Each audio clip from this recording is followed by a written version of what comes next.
La signature, enfin, et une sortie de conflit après plus de 40 heures de négociations laborieuses. Syndicalistes et gouvernement ont le sourire. Ils ont trouvé un accord. Il y a eu quelques tensions comme d'habitude, mais je crois qu'on a su rester digne. Je suis heureux. Ah oui, c'est difficile, hein, c'est fatigant, puis on a toujours peur de dire des bêtises ou péter les plombs.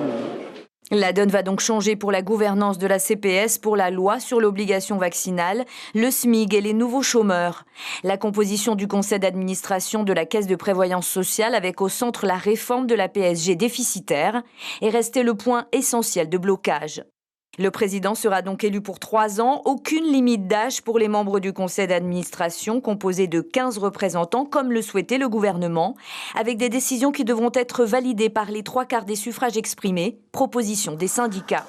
Les grévistes et les antivax opposés surtout à l'obligation vaccinale ont leur réponse. La loi sur l'obligation vaccinale est assouplie, les contrôles qui en découlent moins sévères et elle pourrait être retirée en fonction de l'évolution sanitaire. Autre décision négociée pour les salariés les plus modestes, l'augmentation du SMIC de 2% effective dès demain et qui atteindra 4% fin 2022. La mise en place d'une caisse de chômage aussi au centre des débats, pas concrète pour l'instant.